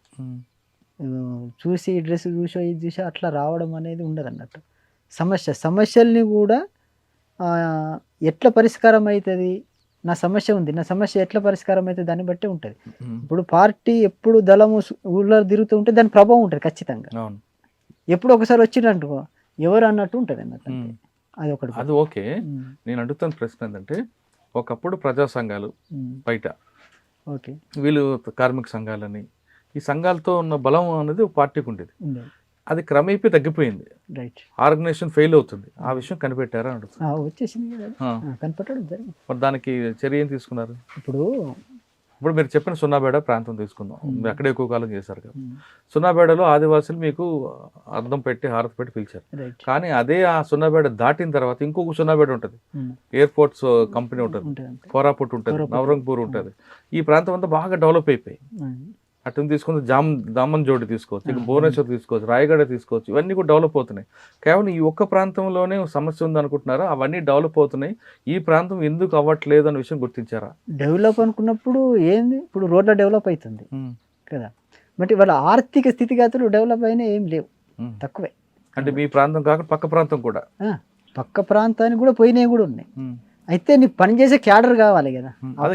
దూరం అవుతుంది అంటున్నా. దూరం అనలేదు, ఎప్పటికప్పుడు రిక్రూట్మెంట్ ఉంటే, అంటే నువ్వు ఆర్గనైజ్ చేసేది నీ దగ్గర ఉండాలి. ఇప్పుడు సమస్య ఏంటిది, ఇప్పుడు తెలంగాణ నుంచి మనం ఒడిశా పోవాలనుకున్నా ఒడిశా లాంగ్వేజ్ నీకు రావాల్సిందే, అక్కడ ప్రజల స్థితిగతులు నీకు తెలవాల్సిందే. అప్పుడు నువ్వు వాళ్ళని ఆర్గనైజ్ చేయగలుగుతావు. నువ్వు పోయి రమ్మంటే వాళ్ళు రారు. వాళ్ళ మౌలిక సమస్యలు నువ్వు తెలుసుకోవాలి, వాటి పరిష్కార మార్గాలు నువ్వు చెప్పాలి, అప్పుడు మాత్రం నీ దగ్గరకు వస్తారు. నువ్వు పోయి నేను చెప్తాను నీకోసం పని చేస్తున్నా, నీకోసం పోరాటం చేస్తున్నా అంటే వాళ్ళు రారు, నమ్మరు కూడా. అది ఓకే. నేనేమంటున్నానంటే, ఒకప్పుడు ఇంటి నుండి మీరే ఎగ్జాంపుల్, ఎర్రవల్లి నుండి ఆరవల్లి నుండి రవి వెళ్ళారు, ఒక సమాజం మీద స్పృహతో వెళ్ళారు. మీరు సమాజాన్ని బాగు చేయాలి అన్న భావోద్యాన్ని వచ్చి వెళ్ళారు, అవునా? కానీ క్రమేపీ ఏమవుతుందంటే, సమాజ స్పృహ కాకుండా వ్యక్తిగత స్వార్థం కోసం తుపాకీ పట్టుకోవడానికి వచ్చే వాళ్ళ సంఖ్య పెరిగింది, అవునా కాదా? అదైతే కరెక్ట్ కాదండి. అటువంటి వాళ్ళైతే ఇప్పుడు దాంట్లో సంపాదించుకునేది అయితే ఏముండదు. సంపాదించడం కాదు, వ్యక్తిగతంగా ఒక వ్యక్తి మీద నాకు కసి ఉంది, ఆ కసి నాకు ప్రభుత్వంలో తావలేదు, పోలీస్ స్టేషన్లో అవ్వలేదు, కాబట్టి అన్నల దగ్గరికి వెళ్తే అవుతుందని అన్నలో జాయిన్ అయ్యి కొంతకాలం వాళ్ళు బెదిరించడం అన్నట్టు చేస్తారు. అలాంటి సంఖ్య వచ్చిందా లేదా? అటువంటిది అయితే నేను ఎప్పుడు చూడలే. అంత సమాజమే స్పృహతో వచ్చారు. అక్కడ ఇప్పుడు నువ్వు అన్నట్టు అట్లా వచ్చినప్పటికీ, ఎవరి మీద కోపంతో వచ్చినప్పటికీ, ఇక్కడికి వచ్చిన తర్వాత మారాల్సిందే. నేను అన్నకు పోయిన తర్వాత నేను వీని చంపుతా వాని చంపుతా అంటే కుదరదు. ఖచ్చితంగా అక్కడ ఒక నిర్ణయం జరిగిన తర్వాతనే జరుగుతుంది. ఒకవేళ ఊళ్ళో ఉన్న వాళ్ళు ఎవరు, ఇక్కడ మనం మిలిటెంట్లు అంటాం, వాళ్ళు చేసిన తప్పిదాలు కూడా ఉంటాయి, పార్టీకి తెలియకుండా వాళ్ళ మీద చర్యలు తీసుకుంటారు. ఇప్పుడు ఇక్కడ ఏటూరు నాగరంలో అది ఏ సంవత్సరం ఒక బస్సును పేల్చేసాను కదా, ఏదో చింతగూడమ ఏదో ఊరు అంటారు, ఏటూరు నాగరం తుపాకులగూడ. అక్కడ కూడా చర్య తీసుకున్నారు. చర్య ఏం తీసుకున్నారు, ఫైరింగ్ జరిగింది, ఒక 7-8 మంది చనిపోయారు. వీళ్ళు ప్రతిగా ఒక బస్సులు పేల్చేయాలనుకున్నారు, వీళ్ళకి రిపోర్ట్ ఉన్నది కాబట్టి వాళ్ళ టాక్టిక్స్ వాళ్ళకు ఉంటాయి, పోలీసు వాళ్ళే. కాబట్టి ప్రజల బస్సులో వాళ్ళు ఎక్కిండ్రు, వాళ్ళ బస్సులో ప్రజలను ఎక్కించిండ్రు. కాబట్టి చెక్ చేసుకునే బాధ్యత వాళ్ళదే. చెక్ చేసుకోకుండా వీళ్ళకు మధ్యలో వాళ్ళు అక్కడనే 1 కిలోమీటర్ మధ్యలోనే వాళ్ళు చేంజ్ చేసుకుని వీళ్ళు చూడాలి. కాబట్టి ప్రజల బస్సును పోలీసు బస్సే అది, కాబట్టి ప్రజలను ఎక్కించిండ్రు, కాబట్టి ప్రజలు చనిపోయిండ్రు. కాబట్టి కొద్దిమంది ఆ ఘటనకు ఏవైతే నాయకత్వం వహించిండ్రో వాళ్ళని సస్పెండ్ చేయడం జరిగింది. అంటే అటువంటి తప్పిదాలు కూడా పార్టీ సమీక్ష జరిపితే దానికి బాధ్యులు ఎవరు వాళ్ళకు. మీ దగ్గర అటువంటి సంఘటనలు జరిగాయా? అక్కడ ఏం జరగాలి, నేను ఎక్కువ ఏం జరగలేదు. ఏం జరగలేదు. ఎందుకు ఎక్కువ ఇటువైపు ఉన్న అంత వర్క్ అక్కడ ఎందుకు కనిపించింది అంటే ఆంధ్ర సరిహద్దు ఉంది ఏవోబి కలిమెల బలిమెల ఆ ప్రాంతంలో అంత యాక్టివ్ అటు ఎందుకు కనిపించదు? నౌపడ, సొన్నాబేడ, కలిమెల, మన కాంకేర్, గరేబాద్. ఇప్పుడు అక్కడ అనుకున్నట్టయితే చదువుకుంటూ ఉన్నారు, అయితే దానికి ప్రోత్సహించింది కూడా చాలా ఉన్నది. అసలు స్కూళ్ళలోకి పోయి టీచర్స్ ఇప్పుడు ఆ సోనబేడ ప్రాంతంలో కూడా స్కూళ్ళు ఉంటాయి పైన, 5th వరకు ఉంటాయి, 7th వరకు ఉంటాయి. ఒక్కరే ఉంటారు, లేకపోతే ఇద్దరే టీచర్స్ ఉంటారు. వాళ్ళు కూడా రెగ్యులర్గా రాదు. వాళ్ళని పిలిచి కూడా మీరు ఇక్కడ ఎందుకు ఉండలేరు అని చెప్పేసి మాట్లాడినవి ఉన్నాయి, వాళ్ళు రెగ్యులర్గా వచ్చేటట్టు చేసినవి కూడా ఉన్నాయి. లేకపోతే ఇక్కడ మాకు సౌకర్యాలు ఏం లేవు. సౌకర్యాలు అంటే ఏంటిది? రోడ్డు ఉండాలనేది, లేకపోతే ఈ ఏమంటే దుకాణాలు ఎందుకు ఉంటాయి అక్కడ? వాళ్ళు ఉన్నది ఆదివాసులు, గుడిసెలు ఉంటాయి, నువ్వు ఉండాల్సిందే. నువ్వు మరి జాబ్ చేస్తున్నావు, నువ్వు శాలరీ తీసుకుంటున్నావు కాబట్టి మరి పిల్లలకు చదువు చెప్పకపోతే ఎట్లా? కానీ మీరు పనిచేస్తున్న సోనాబేడలో అక్కడ ఉన్న ఆదివాసీల వస్త్రధారణ మార్చడం కానీ లేదా వాళ్ళకున్న చెడు అలవాట్లు మార్చడం కానీ ప్రయత్నం చేసింది పార్టీ. రైట్. ఉదాహరణకు గుడాక్ అని ఉంటుంది, చూసారా? అక్బర్ గుడాక్ అని ఉంటుంది. అక్బర్ గుడాక్ తింటే పొగాకు, అది పాడవుతారు, హెల్త్ పాడవుతుంది. కానీ అక్కడ ఎక్కువ మీరు చెప్పిన సోనాబేడ ప్రాంతంలో అక్బర్ గుడాకే తింటారు. అది మాన్పించడానికి ప్రజల నుంచి మాన్పించడానికి మీరు ఏం చేశారు? మరి మేము కార్యక్రమాలు తీసుకోవడం జరిగింది, కానీ తీసుకున్నది నడుస్తూనే ఉంటుంది కదా. వాళ్ళు ప్రజలు కుటుంబం అంతా ఇది చేస్తారు అన్నట్టు, యూజ్ చేస్తారు. నువ్వు అప్పుడు కరోనా సందర్భంగా ఒక్క కేజీ 1000 రూపాయలు పెరిగింది. ఏది? ఈ గుండు అనే గుడాకు పేస్ట్ లాగా ఉంటుంది, అది ఎర్రగా ఉంటుంది, అది ఎర్రగా ఉంటుంది. ఇంట్లోనే ఇంకో పెద్ద డబ్బు తెచ్చుకుంటారు, పిల్లలంతా మొత్తం పెద్దల నుంచి పిల్లలంతా వరకు రాస్తూనే ఉంటారు అన్నట్టు. అది మంచిది కదా కదా అని ఆరోగ్యం పాడు చేస్తారు. అయితే అది వదిలిపెట్టలే ప్రజలు. అయితే మరి అది అలవాటు మానిపించాలి కదా. మీరు ప్రయత్నం చేసినాం, అది ప్రోగ్రామ్ తీసుకున్నాం. దానివల్ల నష్టాలు ఎందుకంటే అల్సర్ వస్తుంది దాని ద్వారా, తర్వాత క్యాన్సర్ వస్తుంది. అంత ఈజీగా అటువంటి మానడం అనేది కష్టమే. అయితే ప్రోగ్రామ్ తీసుకోవడం జరిగింది. కానీ బట్టలు వేసుకోవడానికి కూడా మార్పు తీసుకొచ్చారా? బట్టలు అనేది నేను చెప్తా, అక్కడ సోనబేడ ప్రాంతంలో బూంజీ అనే ఆదివాసీ తెగలు తెలుసు కదా. ఆ బూంజీ ఆదివాసీ తెగలలో పెళ్ళైన యువతులకు బ్లౌజ్ తీసేస్తారన్న. కాబట్టి వాళ్ళకి తీసేసే అంటే ఇష్టం లేదు మహిళలకు. కాబట్టి బ్లౌజ్ వేసుకునే విధంగా ఉండాలి. కాబట్టి అక్కడ పరిష్కరించింది ఏంది? వేసుకోవాలని అన్నాం అనుకో, ఆ తెగ పెద్దలు వ్యతిరేకంగా మారిపోతారు కదా. మరి అటువంటి సమస్య, ఆ సమస్యను ఆ పెద్ద మనుషులతో ఫస్ట్ మాట్లాడి, ఇప్పుడు సమాజం అభివృద్ధి అవుతుంది, టీచర్స్ కూడా పనిచేస్తున్నారు, పట్టణానికి వెళ్ళాలి, మరి బ్లౌజ్ లేకుండా పోతే విచిత్రంగా చూస్తారు కదా మీ జాతి వాళ్ళను అని మాట్లాడినప్పుడు వాళ్ళు కూడా ఒప్పుకున్నారు. వాళ్ళ లేడీస్ కూడా వచ్చి కూడా ఒప్పుకున్నారు. ఈ పరిస్థితి అంతా వీళ్ళే చేస్తున్నారు. ఎవరు చేస్తున్నారు? పురుషులు, తెగ పెద్దలు. వీళ్ళేమో సూట్ బూట్ వేసుకుంటారు, మాకేమో బ్లౌజ్ వద్దంటారు. చలికాలంలో చలికి మేము చచ్చిపోతున్నాం. చెప్పులు కూడా వేసుకొని ఇయ్యరు, మహిళలకు చెప్పులు కూడా ఉండవు. వీళ్ళు తునికాకి పోయిపోతారు, కాలంతా మంటలే కదా. కాబట్టి వాళ్ళతో వీళ్ళతో కూర్చొని చేసిన తర్వాత శాంతియుతంగా మార్పు వచ్చేసింది. కాబట్టి ఒక ముసలి వాళ్ళు ఏం మాట్లాడిండ్రు వీళ్ళకైతే, కానీ ఇక మేము ఎట్లా ముసలిళ్ళం అయిపోతాం, రేపో మేము చచ్చిపోతాం, మమ్మల్ని వదిలిపెట్టాను, మేము వేసుకోము, మిగతా వాళ్ళందరికీ వేసుకోవడం వాళ్ళు కూడా చెప్పేసింది. అంటే ఇప్పుడు మీరు ఆ ప్రాంతంలో పెళ్ళైన ఆడవాళ్ళందరూ కూడా జాకెట్ వేసుకుంటారు. మళ్ళీ కొద్ది కాలం తర్వాత అంటే ఇది మళ్ళీ వాళ్ళ ఒత్తిడి కూడా వస్తుంది. దళం రావడం పోవడం తగ్గుతుంది అనుకున్నప్పుడు మళ్ళీ అది కాదు, మన సాంప్రదాయం మనం కొనసాగించాలి అని చెప్పేసి తీసేసినవి కూడా ఉన్నాయి. మళ్ళీ రిపోర్ట్స్ వచ్చినాయి. మీరు అప్పుడు ఏం చేశారు? మన దూరం అవుతున్న క్రమంలో ఇక మనం పోయి అప్పటిలాగా చేయలేము దాన్ని. ఎప్పుడైతే అక్కడ పోలీస్ క్యాంప్ వచ్చి పడ్డదో అవి మళ్ళీ స్టార్ట్ అయినాయి. ఎప్పుడైతే ఇప్పుడు రిప్రెషన్ తీసుకొస్తూ క్యాంపులు దగ్గరేస్తూ వస్తూ ఉన్నారు. ఇక్కడ ఎప్పుడైతే ఆ ఊర్లో క్యాంపు పడ్డదో ఆ ఊర్లో పెద్ద మనుషులు మళ్ళీ వాళ్ళ పాత సాంప్రదాయాలను స్టార్ట్ చేయడం మొదలుపెట్టారు. సరే, అదంతా పక్కన పెడితే ఇప్పుడు కూడా మీకు 20 సంవత్సరాల్లో తమ్ముడు, అమ్మ, నాన్న ఎవరు గుర్తురాలేదు? గుర్తొస్తారు, ఎందుకు గుర్తురా? మరి ఏం చేస్తారు? కలవాలి, మాట్లాడాలని కూడా ఇప్పుడు అనుకోలేదు? అంటే ఇబ్బంది అవుతుంది, వీళ్ళకి ఇబ్బంది అవుతుంది, నాకు కూడా ఇబ్బంది అవుతుంది. ఎందుకు? మీరు వస్తే వీళ్ళకి పట్టుకుంటారని. ఇప్పుడు నాకు రావడం ఒక సమస్య, నేను ఎక్కడున్నా తెలిసిపోతుంది. తర్వాత వచ్చిపోయిన వీళ్ళ మీద ఆల్రెడీ నిఘా ఉంటుంది కదా, వచ్చిపోయిందట, మీరు ఎందుకు తీసుకురాలే, ఇవన్నీ వాళ్ళకి సమస్యలు ఉంటాయి కదా. అంటే 20 సంవత్సరాలు ఇప్పుడు కూడా వాళ్ళతో మాట్లాడడం అవ్వలేదు, నేను వీలు పడలేదు. ఎప్పుడు మాట్లాడలేదు. పోయినంటే నేను రాలే. కానీ వీళ్ళు గుర్తుకొచ్చేవారా? ఎందుకు గుర్తుకు అందరు గుర్తొస్తుంది ఇక, తిరిగిన ప్రాంతం, దోస్తులు, ఊరోళ్ళు, ఫ్యామిలీ అంతా ఎప్పుడు గుర్తు. బాధపడలేదా? ఈ బాధ అనేది ఉండదు, ఒక లక్ష్యం కోసం పోయినామంటే అంతే గుర్తు వస్తుంది. ఇప్పుడు ప్రజలే మా తల్లిదండ్రులు అనుకుంటాం, అన్నదమ్ములు అనుకుంటాం వాళ్ళని. కాబట్టి వాళ్ళతో ప్రజల్లో ఉంటాం కాబట్టి వర్గ సంబంధం గొప్పది మీకు. అదే అనుకుంటాం. కాబట్టి అవంతా అయితే ఏమనిపించింది ఏం లేదు, గుర్తు వస్తాయిలే. ప్రేమలు అభ్యతలు రాయకుండా మమతలు మమకారాలు ఖచ్చితంగా ఉంటాయి. అయినప్పటికీ కూడా ఈ పని చేయాల్సి ఉంటుంది విప్లవం కోసం. సరే, వీళ్ళు కాదని వెళ్ళాం, ఆ లక్ష్యం కోసం సాధించామని ఎప్పుడైనా సంతృప్తి పడ్డారా మీరు? చాలా మార్పులు వచ్చినాయి, ఎందుకు మార్పులు రాలే?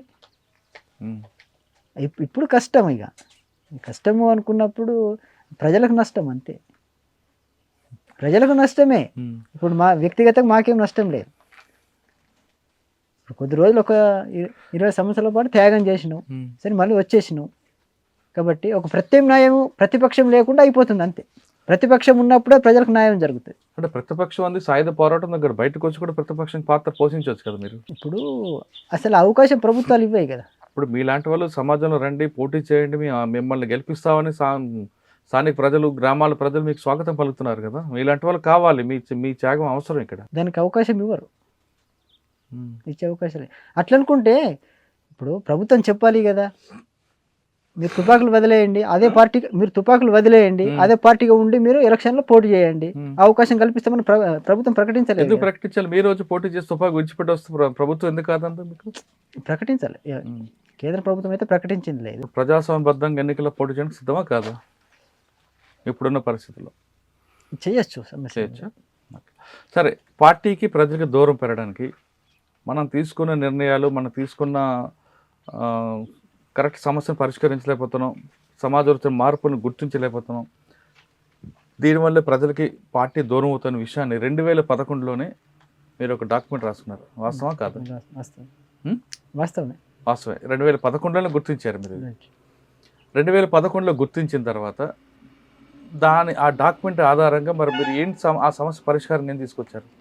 అంటే ఇక్కడ సమస్య అనేది గుర్తించడం అనేది జరిగింది. అయితే ఆ వర్గంలో పోయి పనిచేసేటటువంటి క్యాడర్ లేరు. అంటే సంఖ్యాపరంగా ఉన్నారు ఫుల్గా, కానీ వాళ్ళను ఆర్గనైజ్ చేసేటువంటి టాలెంట్ ఉన్నటువంటి క్యాడర్ లేకపోవడమే. నువ్వు ఇప్పుడు చదువుకున్న వర్గంలోకి నువ్వు వెళ్ళాలనుకున్నప్పుడు అటువంటి క్యాడర్ కావాలి కదా నీకు, అటువంటి ఆర్గనైజర్స్ కావాలి. ఎందుకు దూరం అయ్యారు ఆర్గనైజర్? మరి తయారు చేసుకోవాలి, పార్టీ తయారు చేసుకోలేకపోయింది. మరి 2011లోనే ఆ సమస్య గుర్తించారు, డాక్యుమెంట్ రాసుకున్నారు. 2013లో అదే డాక్యుమెంట్ ఉంది, 2019లో అదే డాక్యుమెంట్లో తీసుకొస్తున్నారు. అంటే డాక్యుమెంట్లు రాసుకోవడం తప్ప దాన్ని ఆచరణలో మాత్రం క్యాడర్ తయారు ఆర్గనైజర్స్ ఎవరైతే ఉంటారో వాళ్ళు కావాలి. ఇప్పుడు పార్టీ అనేది ఆదివాసీ ప్రాంతానికే పరిమితమై ఉన్నది కాబట్టి నీ రిక్రూట్మెంట్ కూడా అక్కడి నుంచి వస్తుంది. అవును. ఇప్పుడు వాళ్ళు మళ్ళీ పట్టణాలకు రావాలి, మైదాన ప్రాంతాలకు రావాలి. అట్లా తయారు చేసుకొని పంపాలి, కానీ వాళ్ళని ఉన్న వాళ్ళని కూడా తయారు చేయలేకపోయింది అనేది వాస్తవం. అంటే ఆర్గనైజ్ చేయడంలో పార్టీ వైఫల్యం చెందింది వాస్తవం. ఓకే. 2011 గుర్తించిన సమస్యని 2025 వరకు, అంటే ఎన్ని సంవత్సరాలు? దాదాపు 14 సంవత్సరాలు. 14-25 వరకు. ఇప్పుడు నిర్ణయం తీసుకొని మీ సాయుధ పోరాటం విరమిస్తాం, ప్రభుత్వంతో చర్చలకు సిద్ధం అంటే ఇప్పుడు ప్రకటించే పట్ల ఎంత నష్టం జరగాల్సింది జరిగిపోయిందా లేదా? జరిగిపోయింది.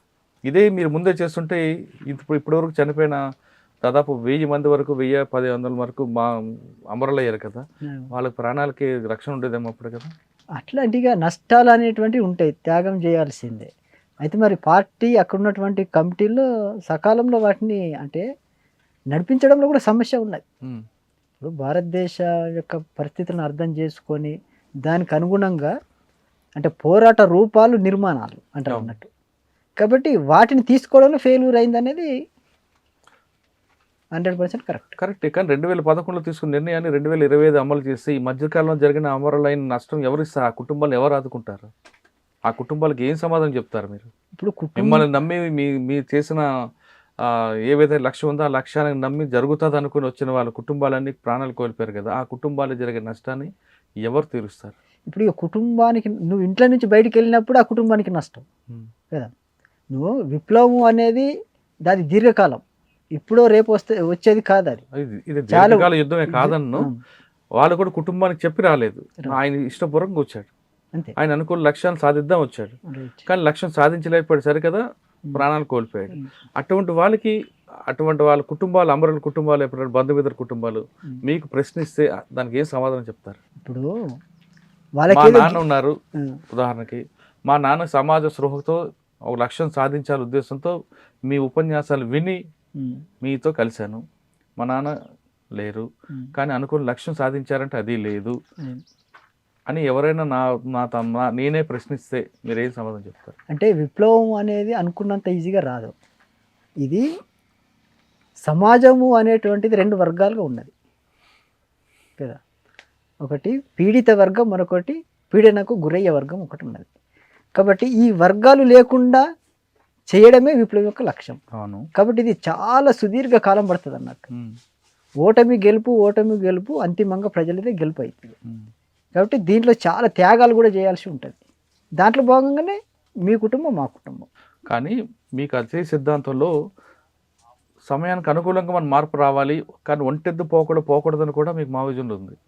కానీ మీరు ఒంటెద్దు పోకడలతో పోవడం బట్టి భారీ నష్టం అనే విషయాన్ని గుర్తిస్తారా? ఖచ్చితంగా తప్పిదాలే. ఇప్పుడు ఈ పరిస్థితికి రావడం, ఇప్పుడు చాలా మంది బయట వాళ్ళు కూడా విశ్లేషిస్తున్నది కూడా అదే తప్పిదా. ఇప్పుడు అందరిది కూడా అంతే, సరైన పద్ధతిలో నడిపించింది లేదు. స్టేట్ రిప్రెషన్ ఉంది ఆల్రెడీ, అది ఉంటుంది అని కూడా తెలుసు. అంతే, పార్టీ నాయకత్వం ఫెయిల్యూర్, దీన్ని చెప్పుకోవచ్చు, సమస్య ఏం లేదు.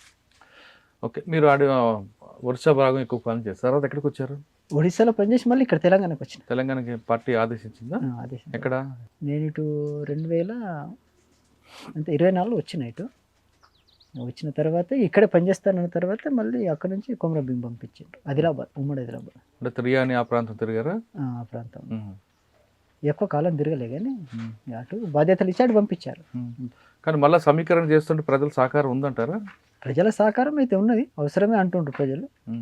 మరి ఇప్పుడున్న పరిస్థితులలో ఈ కమ్యూనికేషన్ అంతా పెరిగింది కాబట్టి ఎప్పటికప్పుడు ఇన్ఫర్మేషన్ అయితే పోతా ఉన్నది.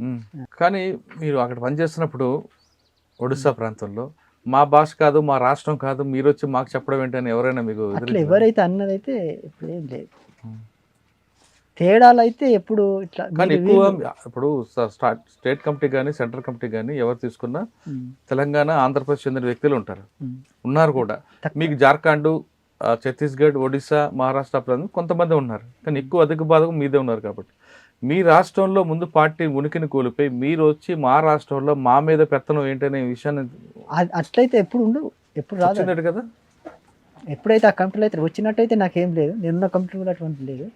ఎక్కువ మంది అయితే తెలుగు వాళ్ళు లేరు, మరి ఎక్కడున్నారు నీకు తెలుగు వాళ్ళు? తెలుగు వాళ్ళు ఎక్కువ లేదు, పైనుంచి తీసుకుంటే అంత తెలుగు వాళ్ళే కదా. ముప్పాల లక్ష్మణరావు గారి దగ్గర నుండి అది సీసీలో కనబడుతుంది, మనకు సీసీలో కనబడుతుంది. మిగతా ప్రతి స్టేట్ లో కూడా ఆదివాసులే. ఇప్పుడు ఒడిశాలో కూడా పాక హనుమంత్ గారు మరి తెలుగు అయినా కదా, ఒక్కైనా కదా.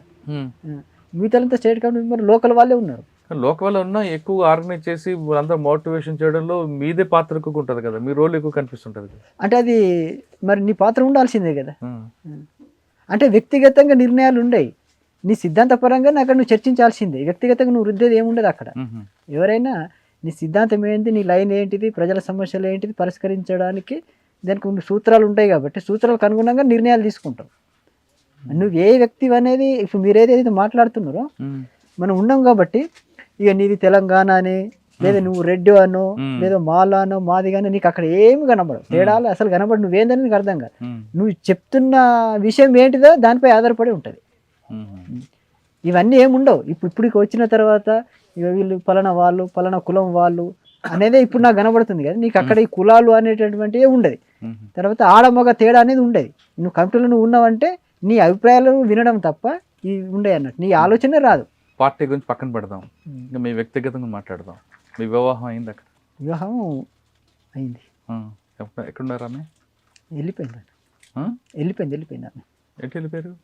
ఇంటికి వెళ్ళిపోయినాను. నేను పార్టీలు ఉన్నప్పుడు ఇంటికి వెళ్ళిపోయి. తర్వాత మరి చేసుకోలేదా వివాహం? చేసుకోలేదు, తర్వాత చేసుకోలేదు. సరే, మరి ఎందుకు బయటికి రావాల్సి వచ్చింది అంటే 3 కారణాలు కనిపిస్తున్నాయి.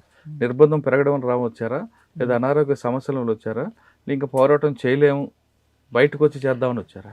ఇప్పుడు బయట అంటే నేను ఆలోచించింది ఏంటిది, రిప్రెషన్ అయితే పెరిగింది, అది మెయిన్ కారణం, సమస్య ఏం లేదు. తర్వాత ఇప్పుడు మీడియా మిత్రులంతా కూడా కొద్దిమంది ప్రజాస్వామ్యవాదులుగా చెప్పుకునే వాళ్ళంతా కూడా ఇప్పుడు సరే ప్రజాస్వామ్యబద్ధంగా కూడా పోరాటాలు చేయవచ్చు ఉమ్, ఒకటి. కాబట్టి ఇది ప్రజాస్వామ్య దేశం అని కూడా అంటున్నట్టు ఉంటుంది ఉమ్, కదా. ఇప్పుడైతే ఆ నిర్బంధంలో ఉండలేము ఒకటి. కాబట్టి చూద్దాం ఆ ప్రజాస్వామ్యంలో పోయి చూద్దాం మరి ఆ ప్రజాస్వామ్యం ఎంతవరకు ఉంటుందో. ఉమ్, ఒక సమాజంలో కొంతవరకు ఒక 24 సంవత్సరాలు ఉండడం జరిగింది. ఉమ్, తర్వాత చూద్దాం మరి అక్కడ పోయి చూడ ఎటువంటి మార్పులు ఉన్నాయి, ఎంతవరకు అభివృద్ధి జరిగింది, తర్వాత అసలు ప్రజాస్వామ్యం అనేది ఉన్నదా లేదా చెప్తున్నటువంటిది ఉమ్. అక్కడ పోయి చూస్తే అర్థమైంది. పార్టీకి చెప్పొచ్చారా చెప్పకుండా వచ్చారా బయటికి? నేను చెప్పే వచ్చిన ఎవరు మీకు ఇచ్చారు మీ ఇవ్వాల్సిందంతా? స్టేట్ కమిటీ వాళ్ళకి చెప్పరావాలి. ఎవరు? దామోదర్ ఉంది, ఉమ్? దామోదర్ బడే చొక్కరావు గారు చెప్పారు. ఆయనకి అన్ని చెప్పొచ్చారా? చెప్పి వచ్చిన చెప్పి మా వెపన్స్ కూడా ఇచ్చిన తీసుకున్నారు వాళ్ళు. చాలా మంది ఈ మధ్య కాలంలో వాళ్ళ దగ్గర డబ్బులు కూడా తీసుకొచ్చి ఇస్తున్నారు, డంపులు చూపిస్తున్నారు, అటువంటివి ఉన్నాయా? తెలియదు నా దగ్గర అటువంటి ఏం లేవు. కానీ అంటే ఇప్పుడు నేను చెప్పినా కదా, ఒక సంవత్సరం కాలం పాటు మీరు ఒక 10 మంది బతకాలి కాబట్టి కొంత ఇస్తారు. ఉమ్. అటువంటి తెచ్చి ఇచ్చిండ్రు మరి నాకు తెలియదు. కానీ అంటే మీరు సరెండర్ అయ్యారా, అరెస్ట్ అయ్యారు ఇక్కడ? సరెండర్ అయ్యా. అంతేనా? సరే, ఓకే, బయటకు వచ్చారు. ఇప్పుడు మీ లక్ష్యం ఏంటి? ఏదన్నా చేయాలి సామాజిక కార్యక్రమాల్లో, ఏదంట్లో సాధ్యమైనంత వరకు మంచి ఇప్పుడు మంచి పనులు బయటకున్న చేయడానికి. మాజీ మావోయిస్టులు కలిపి చేస్తారా, లేదు మీరు ఒక్కరే నిలబడి 6,000 ఇంకా అభివృద్ధి చేస్తారా? ఇప్పుడు ఎవరైనా మంచి పనులు చేస్తుంటే వాళ్ళకి సపోర్ట్ చేస్తాను, దాంట్లో పాల్గొంటారు. ఉమ్, ఇప్పుడు విడిగా ఒక ఆర్గనైజేషన్ పెట్టుకోవడం అనేది సాధ్యం కాదు, ఉమ్, అయ్యే పని కూడా కాదు. సరే ఎవరైనా పనులు చేస్తుండ్రు అనుకుంటే దాంట్లో పార్టిసిపేట్ చేస్తాం. చివరిగా ఒక మాట చెప్పండి. ఊరికి వచ్చారు, చూశారు, రైట్. తమ్ముడిని చూశారు, వాళ్ళందరూ చూడగానే ఏమనిపించింది? ఇక నేను అంత పెద్దగా అంత ఆలోచించింది అయితే ఏం లేదు. అయితే ఈ సహజంగా ఉండే మార్పులు అది ముందే ఇక అర్థమై ఉంటాయి కాబట్టి సహజంగా ఉండే మార్పులు. ఇప్పుడు ఈ కొత్త ఊరు అనే కాదు, అక్కడ కూడా ఈ ఊర్లు ఉన్నాయి, ఇటువంటి సంబంధాలు ఉంటాయి ప్రతి ఊర్లో. ఉమ్. అది చూసినటువంటి మళ్ళీ కొత్తగా చూసిన ఏదో అన్నట్టయితే కానీ ఇక్కడ రక్త సంబంధం కనిపిస్తుంది కదా, అది వేరు వర్గ సంబంధం అది. కనిపిస్తుంది. మరి రక్త సంబంధం చూసినప్పుడు అదగా ఆనందం ఉంటుంది కదా. ఇక అది ఎట్లాగ ఉంటుంది కదా. ఇక ఇవి వచ్చి దాదాపు 4 రోజులు అవుతుంది అనుకుంటా. 4 రోజులు అవుతలే కానీ 15 రోజులు సరే, 15 రోజులు, వారమే దాటింది. దాటింది. ఒక్కసారి ఆలోచించారా? మీ మీ సగ యవ్వనం అంతా కూడా సామాజిక స్పృహకి ఇచ్చారు. రైట్. ఆ? ఇప్పుడు ఏం చేద్దాం అనుకుంటున్నారు? అంత పోయింది, నా యవ్వనం సగం పోయిందని అనుకుంటున్నారా, లేదు నేను అనుకున్న లక్ష్యానికి ఆ త్యాగం చేశాను అనుకుంటున్నారా, లేదు నాకు తెలియక నేను ఈ విధంగా చేశాను అనుకుంటున్నారా? అదైతే వేస్ట్ అయిందైతే నేను అనుకోవట్లేదు. మ్మ్. కొంతవరకు ఆ సర్వీస్ చేశారు, అదైతే సఫలం కాలేదు, సక్సెస్ కాలేదు, అయినా కూడా ఆ మేరకు అయితే జరిగింది. ఈ అక్కడి నుంచి మరి ఎటు పోతుంది అనేది వేరే విషయం. మ్మ్. కాబట్టి మిగతా కాలాన్ని చూద్దాం ఈ సమాజంలో ఏంటిది, ఈ ప్రజాస్వామ్యం అంటే ఏంటిది, ఎంతవరకు ఉంటుంది. చివరిగా చెప్పండి, ఇంకా కొంతమంది అజ్ఞాతలు ఉన్నారు. ఇప్పుడు పరిస్థితి ఆపరేషన్ కాగారు అనేది దగ్గర పడుతుంది. రైట్. ఈ క్రమంలో వాళ్ళకి అక్కడే ఉండే ఆ లక్ష్యం లక్ష్యం నెరవేరే వరకు చివరి వరకు అక్కడ ఉండమంటారా, లేదు ప్రజాస్వామ్యంలోకి వచ్చి ఇక్కడ కూడా మనం అనుకున్న లక్ష్యాన్ని సాధిద్దామని మీరు ఏమైనా పిలిపిస్తారు? పిలుపు అంటే ఇది ఏదైతే మార్క్సిజం అనే సిద్ధాంతం ఉన్నదో అది కొన్ని రకాలుగా అర్థమైంది. ఇప్పుడు మనం ఇక్కడ చూస్తే మన దేశంలో మనం చూసుకున్నట్టయితే ఎర్రజెండా పార్టీలు, కమ్యూనిస్టు పార్టీలు అనేటువంటి 100కు పైగా ఉంటాయి. అదే మార్క్సిజం సిద్ధాంతం ఒక్కొక్క రకంగా ఏర్పడ్డది, అర్థమైంది. కాబట్టి ఇక మేము ఇట్లా విప్లవాన్ని విజయవంతం చేయొచ్చు, నూతన ప్రజాస్వామిక విప్లవాన్ని విజయవంతం చేయొచ్చు అని ఒక్కొక్క రకంగా వాళ్ళు ఒక్కొక్క లైన్ తీసుకొని ఉన్నారు కదా. కాబట్టి ఇప్పుడు వీళ్ళని చూస్తే ఏంది, మరి సాయుధ పోరాటం ద్వారానే వస్తుంది అనుకున్న వాళ్ళు రారు, అది వాళ్ళ ఇష్టం. ఇక సాయుధ పోరాటం ద్వారా జరిగే లక్ష్యం అది అసలు జరిగే పనేనా? ఇది దీర్ఘకాల యుద్ధం అని మీరే చెప్తున్నారు. రైట్. ఆ? రైట్. ఈ దీర్ఘకాల యుద్ధంలో ఎంతోమంది త్యాగాలు ఉంటాయి, ఎంతోమంది ప్రాణాలు కోల్పోతారు. రైట్. అంటే ఇది అలాగా నడుస్తూనే ఉండాలి, ఇది దీనికి ఒక పులి స్టాప్ అదా ఉంటుంది. అంటే ఒక బలమైన శత్రువుతో పోరాడినప్పుడు ఖచ్చితంగా ఆ శక్తినంతా సమకూర్చుకోవాలనుకున్నప్పుడు చాలా టైం పడుతుంది. అవును. ఇప్పుడు చూస్తున్నప్పుడు మన స్టేట్ చూస్తున్నట్టయితే, భారత స్టేట్ చూస్తున్నట్టయితే చాలా బలంగానే ఉన్నది. ఇప్పుడు పరిస్థితి చూస్తున్నారు, భారతదేశంలో మరోసారి విప్లవం వచ్చే అవకాశం ఉందంటారు ఇంత అభివృద్ధి జరిగిన తర్వాత కూడా? అంటే అభివృద్ధి అనేది ఏదైతుందో మౌలికంగా జరగాల్సిన అవసరం ఉన్నది, పునాది నుంచి జరగాల్సిన అవసరం ఉంది. ఓకే, పునాది నుంచి జరగాలి. ఆ పునాది నుంచి వాస్తవంగా సమాజపరంగా మనం చూసినట్టయితే, నేను అధ్యయనం చేసింది కష్టం, ఈ ప్రభుత్వాలు అయితే చేయలేవు. మౌలిక మార్పు తీసుకురావడం అయితే కష్టం పునాది నుంచి. అయితే దాంట్లో కొద్ది మేరకు చేయగలుగుతాయి. మన ఊళ్ళలో చూస్తూ ఉన్నాం, ఏంటిది ముందైతే వెహికల్స్ ఎవరికి ఉండేటివి కాదు, ఇప్పుడు దళితులు కూడా ఇళ్ళల్లో కూడా కార్లు ఉంటున్నాయి. మంచిది, ఆ మేరకే అభివృద్ధి కదా. అట్లా జరగగలిగితే కనుక మౌలికంగా పునాది పరంగా కావడం అనేది టోటల్గా ఇప్పుడు కులాలు లేకుండా అయితే చేయలేరు, చాలా కష్టం. కానీ బయటకు వచ్చిన వాళ్ళందరినీ కూడా మీరు 20 సంవత్సరాలు త్యాగం చేసి బయటకు వచ్చారు. రైట్. మీలాంటి వాళ్ళందరినీ ద్రోహులు అంటుంటారు కొంతమంది. ఆ ద్రోహి అన్న పదానికి మాట్లాడే వాళ్ళకి మీరు ఇచ్చే సమాధానం ఏంటి? ద్రోహి అనేది దీనికి కాదు, ఎవరిని ద్రోహి అంటారు అనుకున్నప్పుడు అక్కడ ఇప్పుడు పార్టీలో ఏముంది, నువ్వు పోవచ్చు, శాలరీ అయితే ఏముండదు, సంపాదించుకోవడం ఏముండదు, నువ్వు త్యాగం చేయాల్సిందే. నీ ఏ వయసులో అయినా కూడా నువ్వు త్యాగం చేయాల్సిందే. నువ్వు ఎంతవరకు చేస్తావో చెయ్యు, శాత కాకపోతే నువ్వు వెళ్ళు. పోతా అంటే అద్దెని వాళ్ళే ఉండరు, ఆ స్వేచ్ఛ ఉంటుంది. పార్టీలో జాయిన్ కావడానికి స్వేచ్ఛనే, బయటికి రావడానికి కూడా స్వేచ్ఛనే. నువ్వు పార్టీ అనకుండా బయట ఉన్న కొన్ని సంఘాలు పార్టీ ద్రోహులు వేరు అంటుంటారు. ఇప్పుడు ద్రోహులు అంటే ఇప్పుడు పార్టీకి నష్టం కలిగించి అట్టు చేస్తే పనులు ఖచ్చితంగా ద్రోహమని అంటారు వాళ్ళ భాషలో. అంటే బయట ఉండి మాట్లాడే వాళ్ళు మీలాంటి వాళ్ళకి ద్రోహి అన్నప్పుడు అందరు అన్నారు కదా, అందరికి ఎందుకు అంటారు? ఇప్పుడు పార్టీకి ఏదో ఒక గ్రూప్గా తయారు చేసుకొని గ్రూప్గా విడిపోవడం అనేది, ఇప్పుడు ఒడిస్సాలో సభ్యచాచి పండా ఉండే, ఆయన పార్టీకి విరుద్ధంగా ఇది చేసి కొద్దిమంది వ్యక్తులతో తుపాకులతో వెళ్ళిపోయాడు, ఆయన ద్రోహి అంటారు. నువ్వు ఏదంటే పార్టీలో చర్చించాలి కదా, దాని కమిటీ ఉన్నది, ఆయన ఒక స్టేట్ కమిటీ కార్యదర్శిగా పనిచేసిండు. అని చెప్పకుండానే చీలికలు తీసుకొచ్చి కొంత తుపాకులతో పార్టీకి నష్టం చేసిండు కదా. పోయిన తర్వాత వాళ్ళు కూడా లేరు కానీ, కాబట్టి నష్టం చేసిండు కాబట్టి పార్టీకి ద్రోహం చేసినట్టే అది. ఇప్పుడు పార్టీ నుంచి వచ్చేవాళ్ళు కొంతమంది తుపాకులతో వచ్చేవాళ్ళు తుపాకులు పట్టుకొని రావడం అంటారా కరెక్ట్ అంటారా? లేదు పార్టీ ఇచ్చిన డబ్బులు ఖర్చు కోసం ఇచ్చిన డబ్బులు కూడా తీసుకొచ్చి రావడం కరెక్ట్ అంటారా? అది కరెక్ట్ అని మనం చెప్పలేము, వాళ్ళ పరిస్థితి ఎట్లుందని. అంటే కొంతమంది ఏమంటారంటే తుపాకులతో రావడం కూడా తప్పు, ఎందుకంటే పార్టీ ఆస్తుంది, పార్టీ ఇచ్చిన వాచ్ని కూడా ఇచ్చి వస్తాం అనేది కొంతమంది. ఇక వాళ్ళ నిజాయితీకి సంబంధించి మరి కొంతమంది డబ్బులు కూడా కాదు, అది ప్రజల డబ్బు కాబట్టి పార్టీకి ఇచ్చే రావాలి తప్ప తీసుకొచ్చి ఇవ్వకూడదు ప్రభుత్వం ముందు అంటారు. వాళ్ళు అంటే వాళ్ళ నిజాయితీకి, ఎవరి నిజాయితీకి వాళ్ళు. ఇప్పుడు మనం పోయింది కట్టుబొట్టలతో పోయినాం కదా, పని చేసినావు, అది నువ్వు త్యాగం చేసినావు, అంతకే నీకేమి జీతం అనేటువంటి దొరకదు. కాబట్టి నువ్వు ఆ ప్రజల్ని నువ్వు తీసుకురావడం అనేది కూడా సరైనది కాదు కదా. అదే మీరు వాళ్ళకి ఏం పిలిపిస్తారు ఇప్పుడు అజ్ఞాతంలో? వాళ్ళకి ఇప్పుడు అజ్ఞాతంలో వాళ్ళ ఇష్టం, ఇక వాళ్ళ ఇష్టం. దీని మీద నమ్మకం ఉంటే మేము ప్రజాస్వామ్యబద్ధంగా మేము వచ్చి కొట్లాడతామంటే కొట్లాడచ్చు, స్వాగతం. అది మీ ఇష్టం, మీ ఇష్టం. ఏం చేస్తారు ఇప్పుడు? ప్రస్తుతం అయితే కామన్ మ్యాన్గా బతకాల్సిందే, అంటే కామన్ మ్యాన్. అంటే మనిషి బతకడానికి ఆర్థికంగా కావాలి కదా, అవన్నీ కూడా ఇప్పుడు మీకు సమకూరుతాయా? అంటే ప్రభుత్వం ఆ లోకిపల్లి దండి వచ్చిన డబ్బులేనా? అంతే, అవి ఇంకా వేరే ప్రభుత్వం ఎట్లాగో సహాయం చేస్తుంది, అది ఉంటుంది, మిగతా పనులు చేసుకోవచ్చు. ఆల్రెడీ నాకు ఒక కంప్యూటర్ ఆపరేటర్ వచ్చు, పెట్టుకుని బతుకోవచ్చు, సమస్య ఏం లేదు. నేను ఆర్ఎంపీ కూడా చేస్తే అది కూడా పెట్టుకుని బతుకోవచ్చు. ఆర్ఎంపీ డాక్టర్గా చేయగలుగుతుంది. అంటే ఏ రోగం వస్తే ఆ రోగాన్ని మందులు ఆర్ఎంపీలాగా చేస్తాను నేను, అదంతా చేస్తాను. ఇప్పుడున్న పరిస్థితుల్లో ప్రజాస్వామ్యబద్ధంగా చేయొచ్చు అంటున్నారు ఎర్రవెల్లి రవి. అయితే అజ్ఞాతులు ఉన్నవారు వాళ్ళ వ్యక్తిగత సలహా మేరకు రావాలి తప్ప ఒకరు చెప్పడం అనేది నా డ్యూటీ కాదంటూ ఎర్రవెల్లి చెప్తున్నారు. ఒకప్పుడు సమాజ స్పృహతో వెళ్ళే వాళ్ళ సంఖ్య ఉండేది కాబట్టి పార్టీకి బలంగా ఉండేది, కానీ క్రమేపీ అది తగ్గిపోవడంతో పార్టీ కూడా నష్టపోయింది. అంతేకాకుండా సమాజంలో అంటే పార్టీని ఆర్గనైజ్ చేయడంలో కూడా నాయకత్వం వైఫల్యమే ఈరోజు ప్రజలకి పార్టీకి గ్యాప్ రావడానికి ప్రధాన కారణం అంటూ ఎర్రవెల్లి రవి విశ్లేషిస్తున్నారు. ఇది ఈ వారం ఎర్రవెల్లి రవితో ఎక్సలెంట్. వచ్చే వారం మరొక ఇష్టం మళ్ళీ కలుద్దాం. అంతవరకు నమస్తే. Thank you very much. iDreams, this police diaries is something very, very valuable towards that. I must really appreciate Murali, your insights.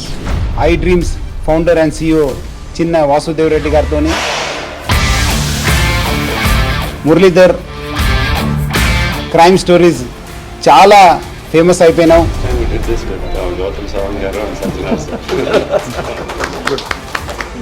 Well done.